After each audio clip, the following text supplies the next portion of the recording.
Hi, this is David Westerlund from inkrev.co. Today we're going to talk about a link building strategy that's called expired domains. We're still talking about different link building strategies, and we're still in the black hat field. So this is strategies that I don't recommend you to use, but actually exist. And of course, as an SEO, I have tried it to see how it works and how tough it is. Expired domains is when you use a domain that someone else have had to their website, or for some reason, for a blog or for a e-commerce store or anything, and it expires and you buy it and you create a website on it and use it for link building purposes. If we look at this, the risk and reward chart, we can see that expired domains, if you do it in a good way, you get a good reward. If you do it in a bad way, it's a big risk. But overall, it's a very big investment, and I'm going to tell you exactly why. Since March and April 2024, this year, when Google did the latest update, they added an expired domain abuse policy, which means that if you use expired domains for link building or search manipulation purposes, Google can penalize it. And a domain that only uses for building links is, in Google's opinion, a problem. Usually, or at least 10 years ago, people bought domains that expired and they started a splash page. That's a one-pager, like the start page and nothing more. As, for example, a simple WordPress start page. And then they redirected the whole website to their website. And from that, they got link power. That doesn't work anymore, but it was a pretty good strategy back then. Today, you have to do a much more complicated process, and I'm going to show it to you. First of all, let's talk a little bit about expired domains, what it is and how we use them. If you go to voice.com, for example, you can do a lookup on a domain. Here I have done a lookup on independent.co.uk. That's a big British newspaper. The domain is independent.co.uk. You see the information here. It was registered in August 1996. It was updated latest in 2022 and it expires in 2027. If you're going to buy expired domains, you have to find domains that expire now, not in 3 years from now. So a lot of people, they try to crawl this voice lookup or other places to find the websites that expire today or tomorrow. In Sweden, for example, we have Internet Stiftelsen that track all the .se and .nu domains, and you can use it to find information. And in Sweden, you can do as many searches as you want. So if you go here and you take a website like this, and you put search, find who owns it, you find information about it, and you can see if there's a contact person you can buy it from or contact, when it was created, when it will expire. In this case, 19th of April 2025. In Sweden, there is 800 domains .se and .nu that expires every day. In average, 800 domains. So there's a lot of domains that expire. And a lot of domain brokers and SEO agencies have created drop catcher programs. That's programs that search up these domains that expire like today or tomorrow, and that bid on buying them. The problem is that there's so many people doing this automatically that if you try to buy a domain and you do it after 100th of a second after it has expired, then you are too slow.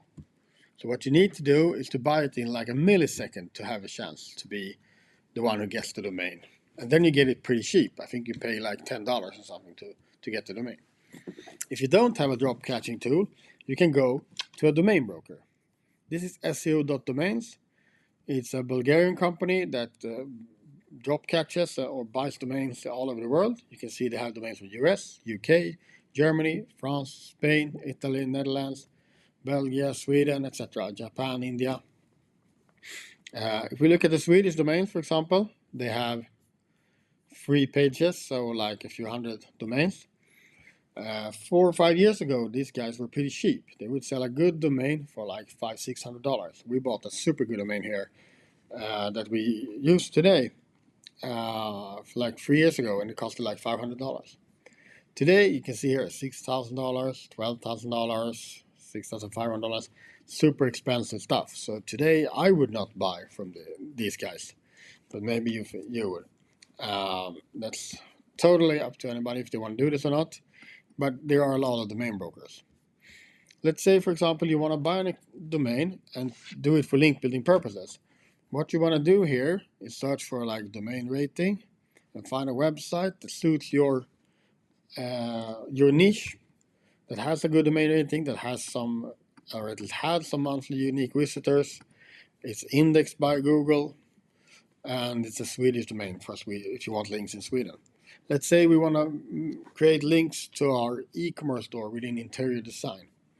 I'm looking here, sports ground not so relevant, casino not relevant, Volvo Ocean Race not relevant, hannasroom.com might be relevant. It says here house and home, Swedish links.com domain. 228 it had in traffic, it had 25 DR and 700 domains linking to it. Okay, maybe hannasroom.com can be something for us. Let's check it out.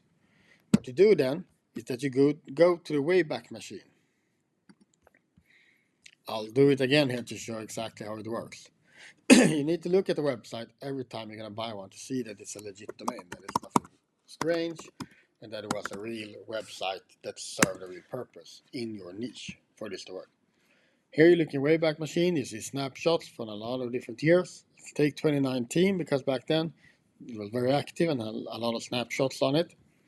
Let's take 24th June for example. Here's snapshots from a lot of times that day. Let's take the first one here. Just to make sure that it's a legit website and it looks good, there's nothing strange with it. I mean, you can do a lot of nice things with the Wayback Machine. So that should definitely be one of your tools to work with as an SEO. You can see here, Hannah's Room, okay. It got blogs, interior, fashion, beauty, kids, food, a lot of nice stuff. Shop, sold a lot of products. Let's say we go to interior, to bathroom to see just what it looked like. And we can see that classic bathroom. Yeah, like a blog. Here's a link to some website that had this pieces of tiles to the bathroom. So it's just a legit website. This is perfect. We could actually create this website again and call it Hannah's Room, not have the same logo or anything, but the same idea. But first of all, to make sure that we're going to use it, we got to look at the metrics. So we go to Ahref and look at it. You can see that, okay, today it's not active. You see there's no traffic here. But it still has, according to Ahref, 230 domains linking to it. Now, one important thing to think about is that if it was a long time ago since the website had active traffic and was online, in this case, it's like 3 years, then it's a low risk that you actually succeed with your project. What you want to do is create a website again that looks kind of like the old website, recycle all the links to it, get the traffic going, and then start linking. And if it's a long time, 2, 3, 4, 5 years ago since it was active, there's a risk that you start the website but you don't get the boost because Google thinks that it's dead. If it's a short time frame, if we're talking like it expires and then 1 month later you buy it and recreate it, 99% of the cases you get traffic to it. So this is a risk. But since it got a really nice link profile, or maybe it looks like that at least, it could be worth it. Alright, look at the domains to see how many good domains. Out of 230, how many do follow with traffic more than 500 up to 10 million, like maximum in Sweden. How many? 50 domains, alright, linking to it that are good, like Blog Labin, Apartment Therapy, Expressen, Design Inspiration, Bloggers Delight, Mete Mode, L, Camille Styles. This is pretty legit websites for interior design. So yeah, good link profile. What you do then is that you go to Best By Links here to look at the pages that have good links to it. You don't have to recreate the whole website, but you need to recreate the website with the most links to it. For example, of course, the start page, hannasroom.com, has a lot of links to it. You start that one. This one, hannasroom.com/Hanna Westman. You need to start an URL when you create a website that has Hanna Westman in the URL, exactly like this. Because then you can recover all these links. The Metro Mode, the L, the residence. This is good stuff. And you look down here, the shop website, the shop page, of course, the category page for the shop has some good. Bimebarn, Helena Lytt, Emma Gren. Yeah, good links to recover or recycle, what you want to call it. And you go through it like this. Emma Gren, also interesting page.com/Emma Gren. You have to do it. You don't need to write about the Emma Gren that were there like 5 years ago, but you have to write something about some Emma Gren at least. Trendspanarna, some Wikipedia. Yeah, sure. That's great. All right.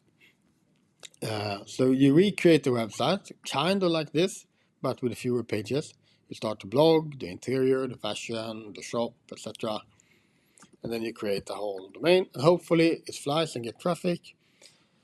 And then you get links from it or add links from it. So this is actually a way of creating new websites that works, and it actually gives you link power. So the only problem is that it costs a lot of money and takes a lot of time. And it's also a risk that it fails, that the website don't fly with traffic, and if you don't get traffic, it won't give you any reward. So, in my opinion, create expired domains. If you want to do it, yes, do it in a proper way. Create a real website that actually serves a real client and then get links from it.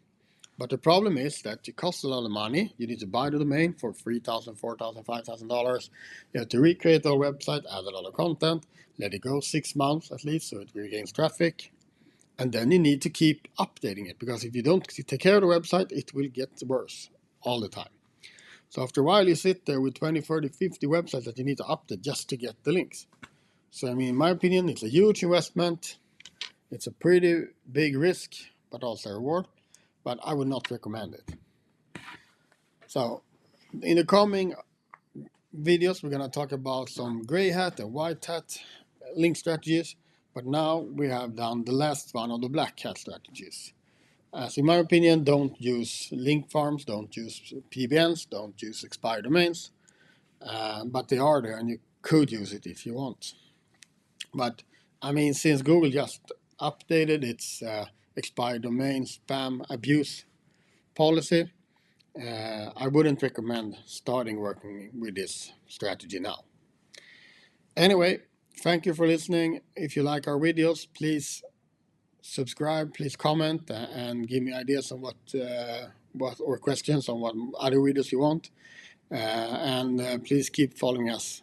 And if you have any questions to me, just add it in the comment or just shoot me an email on LinkedIn. I'm not more than a few seconds away. So thank you and have a nice day.